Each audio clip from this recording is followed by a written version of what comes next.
Brought to you in part by Windsor Plywood in French Creek, specializing in hard-to-source interior and exterior home finishing products, including flooring, doors and moldings, and exterior project materials such as yellow cedar. Windsor Plywood French Creek carries high-quality, responsibly sourced products and are committed to providing outstanding value and personalized, one-on-one service to all of our customers, homeowners, do-it-yourselfers, renovators, builders, designers, craftsmen, and contractors. Regardless of the type or size of your project, Windsor can help you bring your vision to life from start to finish. Let Windsor Plywood in French Creek help you with your renovation, new build, or building project. Visit them online or call 752-3122. In a little town by the sea where the stories never end, lived Captain Dave and his crew, every child's favorite friend. With a smile as wide as the ocean and a heart that's full of dreams, he sails a mellow submarine where magic gleams and beams. Every morning at sunrise, when the world awakes anew, Captain Dave and his crew set sail in waters deep and blue. Through the ticking clock of time, where adventures come alive, they laugh and learn and play each day in their underwater dive. Captain Dave and the Mellow Submarine. Deep beneath the rolling waves of the Pacific Ocean, where sunlight dances through the crystal clear waters near Vancouver's rugged coastline, sailed a very special submarine. It wasn't like other submarines that patrolled the seas. This was the Mellow Submarine, painted in cheerful yellow, with whimsical swirls of orange and white dancing along its sides. The submarine was known throughout the seven seas for its reliable delivery service and the kindness of its crew. At the helm stood Captain Dave, a jolly fellow with a bushy salt and pepper beard and an impressive collection of Hawaiian shirts that he wore even underwater. Today's shirt featured playful dolphins leaping through rings of bubbles, and he claimed it brought extra luck on special days. His lucky compass, passed down from his grandmother, sat on a small shelf next to the control panel, its needle always pointing true north, despite the ocean's swirling currents. His prized possession was his captain's log, filled with tales of underwater adventures and decorated with detailed sketches of the fascinating creatures they had met on their journeys. His trusted first mate was Larry the Lobster, whose bright red shell and quick-thinking mind had helped them out of many tight spots over the years. Larry had a special station on the control panel, custom-built to accommodate his claws, and he wore a tiny captain's hat proudly perched between his antennae. The hat was a gift from Captain Dave on their first successful delivery together, and Larry had never gone on a mission without it. On this particular morning, as they navigated the pristine waters around Bowen Island, the pair was delivering a special package of sheet music to the annual Pacific Whale Song Festival. The festival was the most anticipated event of the year, where whales from all around the Pacific gathered to share their songs and teach new melodies to the younger generation. Whales had been coming to these waters for centuries, drawn by the perfect acoustics created by the island's unique underwater landscape. The deep channels and smooth rock walls carried sound for miles, making it a perfect place to hear whale songs. Captain Dave had attended the festival many times over his years of sailing, always marveling at the sounds that filled the waters. He often said that nothing in all his years at sea could compare to the magic of hearing a whale pod's chorus, their songs painting pictures of distant seas and ancient migrations. Larry, too, had developed quite an ear for whale music and could often identify different pods just by their unique vocal signatures. The festival had grown each year, with whales traveling from as far as the Antarctic to participate in this magnificent celebration of whale song. "Larry, my friend," Captain Dave said, checking his lucky compass and peering through the submarine's large front window, "there's something unusual about those rock formations ahead." Larry scuttled across the control panel to get a better look, his claws clicking against the metal surface. The early morning sun was casting long shadows through the water, making it difficult to distinguish natural rock formations from other shapes lurking in the depths. Captain Dave steered the submarine closer, guided by years of experience navigating these waters. Through the clear waters, they could see what appeared to be a massive dark shape, partially hidden behind the rocks. As they drew closer, they realized it wasn't a rock formation at all. It was an orca whale, and it seemed to be trying very hard not to be noticed. The whale's black and white markings, usually so bold and distinctive, seemed to blend with the shadows of the rocks in a way that suggested this was not its first time hiding here. The young whale's body language spoke of shyness, so different from the confident bearing typically associated with these magnificent creatures. Captain Dave carefully brought the Mellow Submarine closer, making sure to keep their movements slow and gentle. The orca was young and appeared to be alone, which was highly unusual for these social creatures. As they approached, they could see the orca trembling slightly, pressing itself further into the shadow of the rocks. The submarine's sensitive instruments detected the subtle vibrations in the water that suggested the young whale was distressed. "Hello there, young friend," Captain Dave called through the submarine's special underwater communication system, his voice warm and gentle, like a current from tropical waters. "I'm Captain Dave of the Mellow Submarine, and this is my first mate, Larry the Lobster. Are you all right?" He adjusted the communication system's frequency to its softest setting, remembering how sensitive young whales could be to underwater sounds. The system itself was a marvel of marine engineering, designed to translate between all the languages of the sea. The orca shifted slightly, revealing one large eye that watched them with a mixture of fear and curiosity. After a long moment, a soft voice responded through the water. "I'm Echo. I'm hiding." The whale's voice was barely more than a whisper, so different from the confident calls usually associated with orcas. Larry noticed how Echo's fins trembled slightly with each word, like seaweed caught in a gentle current. The young whale's eye darted nervously between them and the festival grounds in the distance, where the sounds of arriving whales could already be heard. Larry and Captain Dave exchanged concerned glances. "Hiding from what?" Larry asked gently. The lobster's natural instinct for sensing disturbances in the water told him that something was deeply troubling their new friend. Around them, schools of small fish darted through the morning light, their scales catching the sun's rays like tiny mirrors. "From the festival," Echo whispered, his voice barely carrying through the water. "I'm supposed to perform today, but I can't." His massive body seemed to shrink even further into the rocks, creating small eddies in the water around him. "Everyone expects orcas to have the most powerful songs. We're supposed to be the mighty singers of the sea, but—" He paused, looking down at the sandy ocean floor. "My voice isn't strong like the others. When I try to sing, it comes out all wrong. The other whales, they laughed last time I practiced."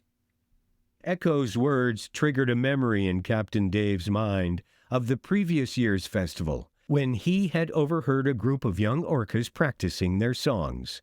He remembered hearing one voice that had stood out, not for its power, but for its unusual gentleness. Now he understood why that voice had never joined the main performance. Looking at Echo's trembling form, he could see the weight of expectations and fear pressing down on the young whale like the pressure of the deep water. Larry clicked his claws sympathetically. He knew all too well how it felt to be different. After all, not many lobsters wore captain's hats or helped navigate submarines. His own journey to becoming first mate of the Mellow Submarine had been filled with skeptics who couldn't imagine a lobster doing such important work.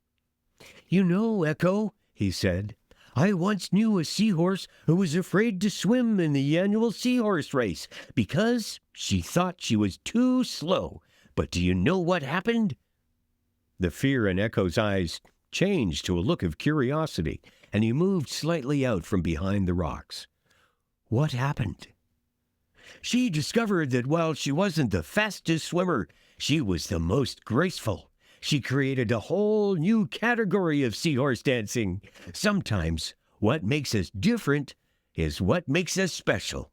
You see, she found her own way to move through the water, and now she teaches other seahorses that there's more than one way to swim." Captain Dave nodded enthusiastically. "Larry's right, Echo. Every voice is unique, just like every wave in the ocean has its own shape and sound. In all my years of sailing these waters, I've never heard two waves crash against the shore in exactly the same way. The ocean itself is full of different songs, from the gentlest ripple to the mightiest storm surge. Have you ever really listened to the waves above?" Echo shook his head slowly, causing small ripples to dance through the water. In all his young life, he'd been so focused on trying to match the powerful songs of his pod that he'd never thought to listen to the ocean's own music. As he considered this new idea, small bubbles escaped from his blowhole, catching the morning light like tiny pearls as they rose to the surface. The thought of finding music in the waves themselves had never occurred to him. "Well then," Captain Dave continued, his eyes twinkling with excitement, "why don't we go up to the surface together? We can start with something simple, just listening. Sometimes the best songs begin with quiet observation." He adjusted the submarine's controls with ease while Larry monitored their depth on the instruments. The submarine's yellow hull seemed to glow brighter as rays of sunlight grew stronger above them. "There's no pressure up there, just the waves and the wind and the morning light." After some gentle encouragement and reassurance that they would stay close by, Echo agreed to venture toward the surface. The Mellow Submarine accompanied him as he slowly rose through the water, keeping a respectful distance but staying close enough to provide comfort. Schools of silver fish darted around them, their scales catching the early morning light filtering down from above. A curious seal watched them from a nearby kelp forest, its whiskers twitching with interest at this unusual gathering. When they reached the surface, the morning sun was just beginning to paint the sky in brilliant shades of pink and orange. The waters of Bowen Bay stretched out before them, peaceful and serene in the early hour. Small waves lapped at the rocky shoreline, creating a natural percussion that echoed across the water. Seabirds wheeled overhead, their calls adding another layer to the morning symphony. "Close your eyes," Captain Dave suggested through the communication system, his voice soft and encouraging. "Listen to the waves lapping against the shore. Hear how each one has its own rhythm, its own song." A light breeze ruffled the surface of the water, adding its own gentle music to the mix. Echo floated quietly, his eyes closed as he listened to the gentle symphony of the sea. The waves created a natural melody, some soft and whispered, others louder, but each one contributing to the greater song of the ocean. Seabirds called overhead, their cries weaving through the sound of the waves like notes in a song. Nearby, a stand of bull kelp created soft percussion as it swayed in the current, the hollow stalks producing gentle thumps. "Now," Larry added, his voice carrying the quiet confidence of a trusted friend, "try humming along with the waves. Don't worry about being loud or powerful. Just join their song in your own way, like you're having a conversation with the ocean itself. His claws moved in gentle conducting motions as he spoke, and Captain Dave smiled warmly through the submarine's window, offering silent encouragement. The morning light sparkled off the water's surface like nature's own spotlight. At first, Echo was hesitant, producing only the faintest of sounds. But slowly, encouraged by the peaceful environment and his support of new friends, he began to hum. His voice was different from traditional Orca songs, softer, more melodic, almost like the gentle lapping of the waves themselves. As his confidence grew, his humming transformed into a sweet, clear song that seemed to dance with the natural rhythms of the sea. The sound carried across the water, blending perfectly with the morning's natural chorus. The sound was unlike anything Captain Dave or Larry had ever heard. It had the complexity of whale song, but carried the gentle rhythm of waves and the whisper of wind over water. Echo's voice wove those elements together in a way that spoke of quiet mornings and peaceful waters, of sunlight dancing on gentle swells and moonlight silvering calm seas. "That's beautiful, Echo," Captain Dave exclaimed, his voice filled with genuine wonder. "I've never heard anything quite like it. You've captured the very voice of the ocean itself." Larry nodded enthusiastically, his antenna bobbing in agreement. The morning sun had fully risen now, bathing everything in a warm golden light that seemed to celebrate Echo's achievement. Echo's song continued to grow in confidence and beauty, and soon other creatures began to gather around them. A pod of Pacific white-sided dolphins surfaced nearby, adding their clicks and whistles to his melody. Harbor seals raised their heads above the waves, entranced by the unusual music. Even a group of sea otters stopped their morning foraging to float on their backs and listen, occasionally tapping their paws against the water in rhythm with the song. The bay had become nature's concert hall, with Echo as its gentle conductor. As the last notes of his song faded into the morning air, Echo opened his eyes to find himself surrounded by an appreciative audience. The fear that had weighed him down like heavy water seemed to have lifted, replaced by a new understanding of his own unique gift. Captain Dave and Larry had shown him that there was more than one way to be a singer of the seas, that sometimes the gentlest voices could create the most beautiful songs. They had helped him find not just his voice, but his true self. And so, when Echo finally joined the Whale Song Festival that day, he carried with him both his newfound confidence and his special way of singing. His performance inspired a whole new category of whale songs that celebrated the quieter voices of the ocean. From that day forward, the festival included not just powerful songs that could shake the seas, but also gentle melodies that spoke of dawn light on calm waters and the whispered music of waves meeting shore. And whenever the Mellow Submarine passed through Bowen Bay, they would always stop to listen for their friend Echo, whose quiet song had taught them all that being different wasn't a weakness. It was a gift to be shared with the world. When the night falls softly and stars light up the sky, Captain Dave tucks his crew in with a gentle lullaby. Dreams of whales and mermaids, of treasures lush and green, await each little sailor aboard the Mellow Submarine. Brought to you in part by Windsor Plywood in French Creek, specializing in hard-to-source interior and exterior home finishing products, including flooring, doors and moldings, and exterior project materials such as yellow cedar. Windsor Plywood French Creek carries high-quality, responsibly sourced products and are committed to providing outstanding value and personalized, one-on-one service to all of our customers: homeowners, do-it-yourselfers, renovators, builders, designers, craftsmen, and contractors. Regardless of the type or size of your project, Windsor can help you bring your vision to life from start to finish. Let Windsor Plywood in French Creek help you with your renovation, new build, or building project.